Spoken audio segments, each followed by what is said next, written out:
Cet épisode de la Grotte du Barbu vous est présenté par Beersteak, société coopérative d'ingénieurs spécialisés en infogérance, hébergement et développement d'applications complexes.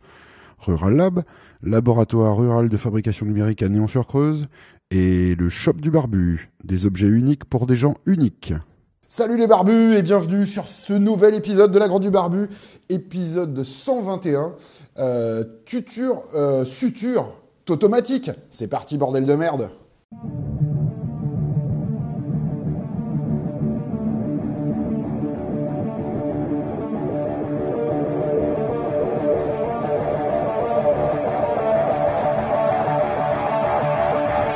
De la suture, qu'est-ce qu'on va faire aujourd'hui? On va parler de couture.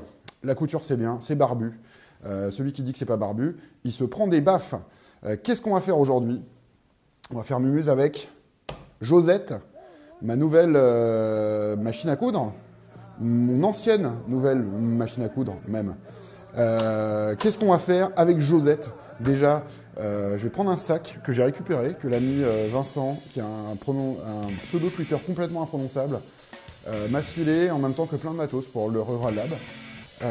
Et je vais complètement le dépioter. Et je vais récupérer des trucs. Alors qu'est-ce qu'on peut dépioter dans un sac? Tu vas me dire, on peut retrouver par exemple des zips. On peut retrouver quoi? Des lanières bizarres avec des trucs comme ça qu'on va pouvoir réutiliser pour faire un autre sac. Donc ça va être tout de suite. Et après, je vais expliquer tout le matos qui est sur la table. C'est parti.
Maintenant que le sac est démonté, on va expliquer un peu tous les outils qu'on a ici. D'abord, la première chose, pour démonter, j'ai utilisé quoi? Mon scalpel. Attention, ça coupe. J'ai utilisé aussi des paires de ciseaux. Alors, j'ai des petits ciseaux et j'ai des ciseaux spécial barbares qui d'ailleurs ont tendance à se dévisser en permanence. Ça, c'est pour découper. Et ensuite, on va passer au fil. Qu'est-ce qu'on a comme fil? Alors, on a du fil standard ici. Donc là, c'est une bobine de 100 mètres, à peu près 2 €. Une bobine de 500 mètres, si je ne me trompe pas. Ouais, 500 mètres, qui coûte à peu près 7 €. Et une bobine de 2,5 km, qui coûte le même prix que celui-là. Ça, c'est du fil standard. J'ai du fil pour le jean, qui est du fil super solide. Et j'ai des aiguilles. Alors, j'ai des aiguilles traditionnelles que je n'utiliserai pas ici. Et j'ai des aiguilles pour les machines. J'ai du 90. C'est ça? Non? 90? Oui. C'est des aiguilles standards. Et j'ai du 130, qui est des aiguilles pour jean. Et bien sûr, j'ai ma machine qui va me servir. Donc ce que je vais vous expliquer aujourd'hui, c'est comment mettre en place le fil sur la machine et comment la machine, ça marche. On va faire ça tout de suite. Comment que c'est-il qu'une machine à coudre, elle marche? En fait, le principe, c'est qu'il y a deux fils. Vous avez votre fil principal qui va se mettre ici, et vous avez le fil en dessous, qui est dans une canette. Je vais vous montrer qu'est-ce que c'est une canette. En gros, c'est du fil qui est embobiné dans cette espèce de petit truc qu'on appelle une canette. Qu'est-ce qui va se passer? La machine à coudre, en fait, va faire des nœuds entre le fil du bas et le fil du haut.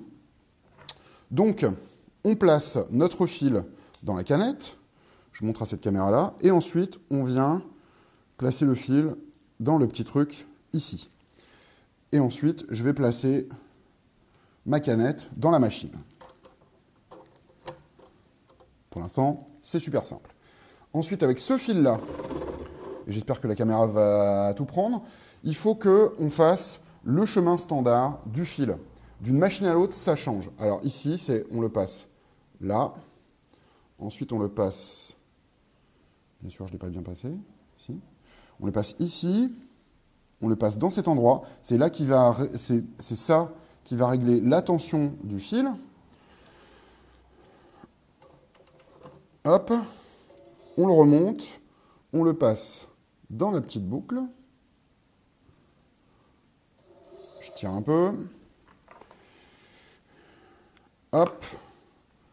Je le repasse ici pour pas que le fil se barre. Et maintenant, je vais essayer, je dis bien essayer, de le passer dans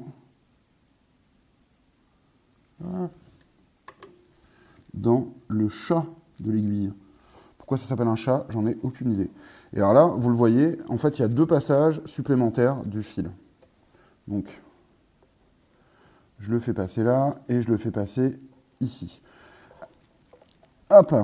Alors, chaque machine a un chemin potentiel du fil différent, puisque les trucs ne sont pas les mêmes, etc. etc. Ensuite, sur la machine, on a des réglages.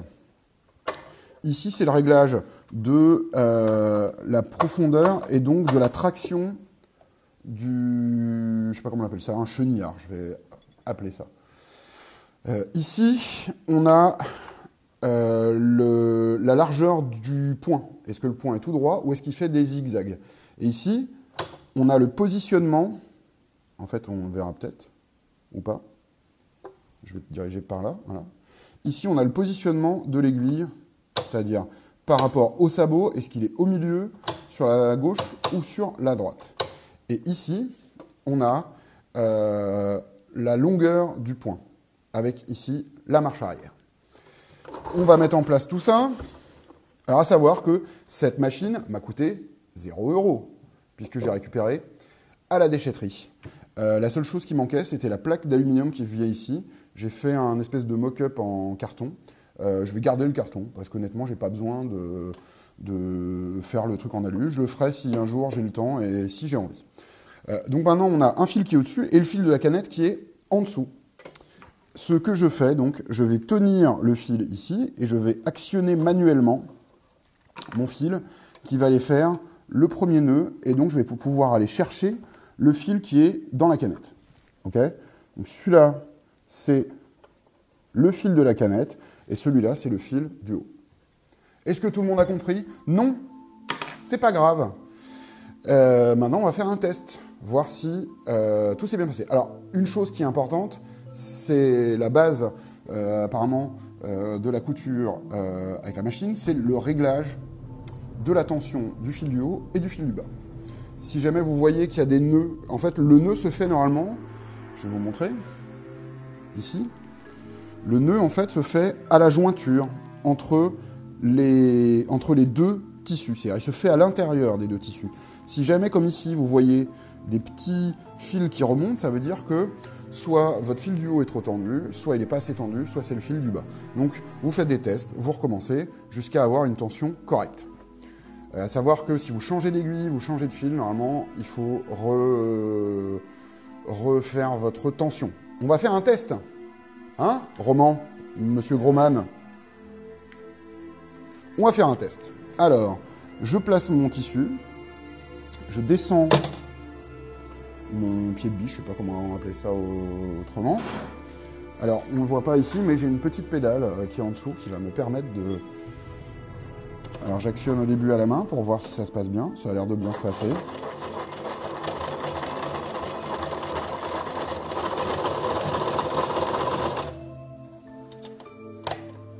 Hop. Je vais désengager mon aiguille. Ah. Il y a toujours des trucs sur lesquels je galère. et je vais observer mon point. Eh ben c'est pas mal. On va faire maintenant un point en zigzag. Non? Oui. Comment il est mon point en zigzag? Oh là là, comment il est trop beau! Alors comme vous le voyez, je suis pas un spécialiste, mais je vais me lancer dans la fabrication d'un sac bizarre pour mettre des outils à partir des éléments que j'ai récupérés d'un vieux futal et des éléments que j'ai récupérés du sac. Et on va faire ça tout de suite.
Oh là là, comment mon sac il est trop beau.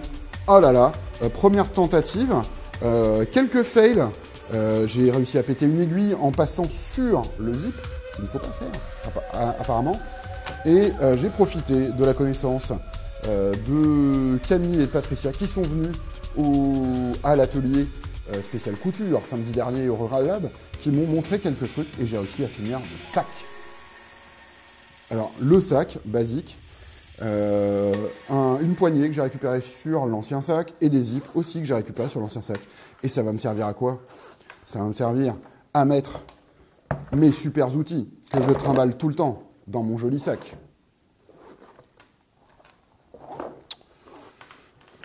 Et ça marche.